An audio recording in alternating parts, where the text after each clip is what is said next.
Reviews, episodio 12, temporada 2 de La Brea, el enjambre. Tremendo episodio el que vimos y aún no me recupero de ese final tan... ¡boom! Estoy loco por ver el siguiente episodio. Y bueno, y respecto a este capítulo, si aún no me había recuperado por la muerte de Caroline, ¿cómo es posible que nos maten a Ella? ¿Cómo? A ver, sí es cierto que parecía que iba a dar más juego ahora con la trama esta de Aaron, pero bueno, igualmente Verónica parece que ha cogido el toro por los cuernos y se ha llevado por completo toda esa trama para ella solita. El capítulo se centra en dos tramas. Por un lado tendremos la trama del edificio y por otro lado vamos a tener la trama del claro. Empecemos por la del claro, porque la verdad que voy a acabar mucho antes. Y en resumidas cuentas, comienza un temblor en el suelo donde emergen de él el enjambre del cual aparecen un puñado de avispas prehistóricas, además súper gordísimas y con una toxicidad enorme que como te pique, la doblas pero del tirón. Al llegar Verónica y Riley al claro, ven que no hay nadie y Scott las mete corriendo en el coche, mientras que a lo lejos, Verónica ve a su hermana Ella tirada en el suelo. Al final Verónica consigue un EpiPen para inyectar a Ella, mientras que Scott y Riley le ayudan a conseguirlo, y después de una serie de obstáculos, cuando por fin lo logran, se da cuenta Verónica que ella también tiene una picadura de esas avispas y la va a doblar igualmente, y han de decidir a quién ponerle ese EpiPen. Finalmente, de manera heroica, es Ella quien con sus últimas fuerzas coge el EpiPen y se lo inyecta a Verónica, ya que su misión era la de salvarla. Bueno, al final Ella ya ha vivido toda una vida gracias a Verónica porque la llevó a ese portal y consiguió tener, bueno, al final una vida feliz, ¿no? Entre comillas, porque no sabemos nada de la vida de Ella. Por lo que al final decide que ahora es el turno de Verónica. La verdad que es una escena bastante emotiva y fue la mejor decisión que pudieron tomar los guionistas. Ella es un buen personaje, pero para que le den más protagonismo, por ejemplo, un flashback explicando toda su vida, o al menos lo que no vimos, si tuvo relación con gente del edificio durante todos estos años, que, bueno, ella no lo supo. Si tuvo relación, ella no lo supo, obviamente. O incluso si Ella estuvo con Aaron en algún momento, ya que en el presente de Ella, en teoría Aaron seguía vivo.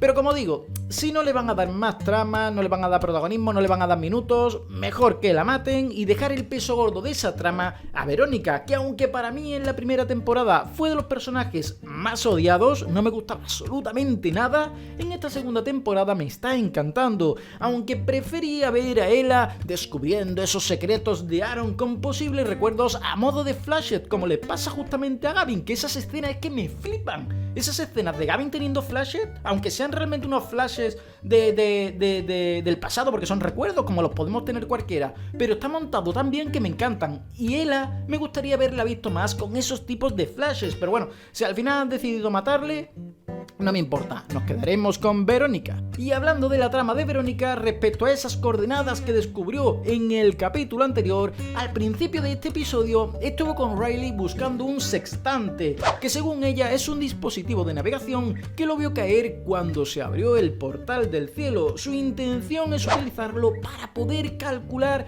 dónde se encuentra el lugar exacto de las coordenadas que dejó apuntada Aaron. Y ahora la trama importante, la del edificio. Tras la boda solo ha pasado un día y Gavin e Eve le cuentan a James que Levi quiso matarlo y que Eve le salvó la vida, por lo que el jefazo les promete como recompensa llevarlos a casa. Porque ya no le interesa el proyecto azul, él mismo lo reconoce, que ya no le interesa ese proyecto, ya que está genial con su hijo, con su nuera, con sus nietos. Para poder lograrlo, James cuenta con un guardia de confianza que le ayudará a entrar al edificio, pero antes de entrar se encuentran con Tai, que Kira le había dejado libre, ya que no está interesada en hacerle daño. Aquí podemos ver cómo Kira en realidad tampoco parece tan mala como nos intentan ver, y que los asesinatos que ha cometido fue por simple protección al proyecto Lázaro, por lo que Tai se une al resto para restablecer el sistema y que pueda la familia Harris volver a casa, porque ya sabemos que Tai se quiere quedar ahí en 10.000 años antes de Cristo. Mientras tanto, en el edificio suena una alarma de evacuación porque los animales se han escapado y están pululando por todo el edificio. Pero vamos, igualmente esta gente entra porque quieren arreglar los portales, hacerse con el sistema y volver a casa. Mientras que Jane está intentando tomar el control del sistema, Tai y Gavin se van a cerrar puertas de manera manual, ya que, bueno, se lo había pedido James, aunque Tai termina yendo a la enfermería por su tratamiento porque ya está dejando de hacer efecto, porque necesita esas pastillitas, y Gavin acaba entrando en una especie de habitáculo cerrado donde a través de un cristal ve a Levi, y encima ve a Levi poniendo unos explosivos por todo el edificio, por una especie como de núcleo central de los portales. Aquí se revela el por qué tiene Levi tanto interés en matar a James y destruir este proyecto. Y fue porque no solo murió Marisa, su mujer, la mujer de Levi, sino que también murió su hijo en esa terrible... Bueno, no sé si fue un terremoto, no recuerdo qué es lo que fue, pero bueno, terminaron muriendo los dos, su mujer y su hijo. Por lo que ahora se entiende mucho más esa sed de venganza que tiene Levi contra el proyecto y contra James. Y tras poner estos explosivos, Levi se va en busca de Kira para poder desactivar no sé qué cosa, para poder explotarlo todo. Kira lo desactiva, le hace caso a Levi, pero Gavin y Tai entran en escena, llegan a esa sala y Kira sale por patas. Gavin insiste a Levi de que no lo haga, que no explote todo, vamos a morir todos. Y justo en ese momento llega en escena Izzy, la hija mayor de los Harris, que anteriormente la vimos muy preocupada por dónde estaría Levi, ya que en su recuperación por lo que le pasó con el tema de la pierna en el hospital, bueno, Levi estuvo muy preocupado por ella y encima le ayudó en su rehabilitación. Aquí nos lo cuentan como yo que sé, como si Levi se hubiese comportado como un padre para ella. Incluso cuentan ahí que se creó ahí un vínculo súper fuerte que hasta este capítulo no hemos visto este vínculo. De hecho, incluso en capítulos anteriores casi que me daba la sensación que Izzy casi que ni soportaba a Levi. Y ahora al parecer parece que es como su padre postizo. Una locura.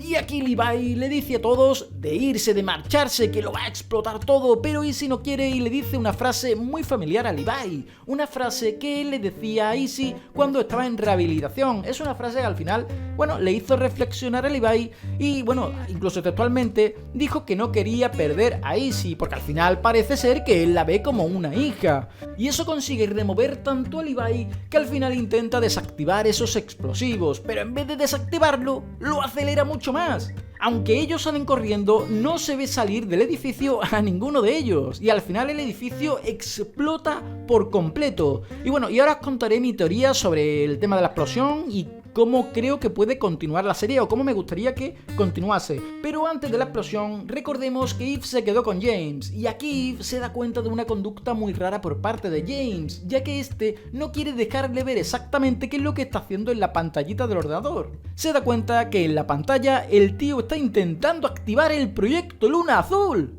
Aquí vemos cómo James había mentido a su hijo, le había mentido a todo el mundo. Y que su plan jamás fue llevar a su hijo a casa, ni a la familia de su hijo a casa, sino la de recuperar a su propia familia, sacrificando así a la familia Harris. Eve y él se pelean, pero bueno, al final James le da un jarrazo a la tía, la deja completamente KO, de hecho vemos a Eve cómo cae en el suelo, e igualmente, sin ver más a estos dos, el edificio ¡boom! Explota por completo. Y antes de decir mi teoría tras la explosión, aviso de spoiler sobre el final de esta temporada que la veremos la semana que viene. Y mi teoría sería que no solo había un edificio con un portal, sino que tienen más portales montados, bueno, por ahí, por los bosques o yo que sé, y que uno de esos sitios podría ser perfectamente las coordenadas que dejó marcadas Aaron como su billete de salida tras entrar por el Pozo de la Brea, y que justamente ese sitio, el que dejó marcado Aaron, me da la sensación que tiene que estar relacionado por fuerza con la cueva donde están las flores con forma de estrellas de la visión de Gavin, dado que en los capítulos finales vemos de nuevo un personaje en esa cueva que es atacada por un animal, yo creo que es Verónica, y también vemos un nuevo habitáculo futurista con un nuevo portal circular, imagino que obviamente será para viajar, pero en vez de con una luz típica, la que siempre hemos visto, esa luz verde que tiene el portal, ahora la vemos naranja. Además que podemos apreciar cómo en mitad del valle se abre un nuevo portal, donde están también Eve, creo que está Levi, está también Tai, hay mucha gente. Y también ese portal que se abre es naranja. Igual ese color naranja indica que la máquina ya está completamente estabilizada y que no va a generar muchos más pozos. ¿Y por qué creo que puede que la máquina esté estabilizada? Pues porque en el tráiler vemos cómo James está ayudando a la familia Harris y a todos los supervivientes para volver a casa. Se ve que algo tiene que pasar en estos 2 capítulos finales que veremos la semana que viene, que al final Jane decide deshacerse de la idea del proyecto de Luna Azul. Además también vemos en el tráiler cómo Kira sigue con sus guardias disparando a gente a casco porro. Intuyo que estará buscando el cuaderno del Dr. Moore, que ya sabemos que lo tiene Verónica. Y bueno, aquí me gustaría hacer un inciso sobre el tema del cuaderno de Aaron y Kira, y es que en el capítulo de la boda está claro que Kira consiguió los apuntes que encontró Caroline, eso está clarísimo, pero la duda está en si Kira consiguió el cuaderno de Aaron. Yo creo que no, porque incluso hasta entrando la noche vemos como Verónica está cuidando a Silas y tiene el cuaderno, incluso está hablando con Lucas sobre cómo ha conseguido descifrar esos versículos de la Biblia de Aaron sobre el tema de las coordenadas. Pero claro, en el capítulo 12 vemos cómo Kira en su laboratorio con la gente tiene ese cuaderno, tiene el cuaderno de Aaron. Entonces no sabemos si Verónica conserva el cuaderno de Aaron y el cuaderno que hemos visto que tenía Kira sería una especie de cuaderno donde ha pasado a limpio esas hojas que le robó a Silas. ¿O es que de verdad tiene el cuaderno de Aaron? Yo creo que no tiene el cuaderno de Aaron, y estas imágenes que vemos a Kira con sus guardias matando a gente es porque está buscando precisamente ese cuaderno. Y otra cosilla del tráiler es que la familia Harris se topa con una gigantesca huella que se presupone que es de un dinosaurio, por lo que si los dinosaurios se han colado o han caído por algún pozo, esto ya va a ser una auténtica locura. Y bueno, y ya como conclusión final de este capítulo que acabamos de ver, del capítulo 12, decir que, bueno, al final sobre el malo o el villano de la serie, que siempre está con la cosa de, uy, ¿será Kira? ¿Será James? No se sabe. Bueno, yo creo que al final, creo que tanto Kira como James solo miran por sus intereses, y que por conseguirlo son capaces de hacer absolutamente lo que sea. Kira, proteger y estabilizar el proyecto Lázaro, y James, poder activar de una vez por todas el proyecto Luna Azul, y bueno, y sobre todo recuperar a su familia. Por lo que no creo que ninguno sea un villano como tal, porque al final ambos han hecho cosas malas, pero es que también han hecho cosas buenas. No son unos villanos al uso que hacen daño y se divierten por ello, no, sino que al final son personas con unas motivaciones que le hacen ser y hacer lo que sea para llevarla a cabo. Y esto ha sido todo. Déjame tu opinión sobre este episodio y sobre esa pedazo de explosión que estoy deseando, ojo, deseando leeros vuestras teorías sobre el nuevo rumbo que va a tomar la serie o bueno, o hacia dónde irán estos derroteros. Os recomiendo que veáis el tráiler del capítulo final de 2 horas, que lo tendremos la semana que viene, y nosotros nos veremos en la próxima review, amigos. Hasta luego.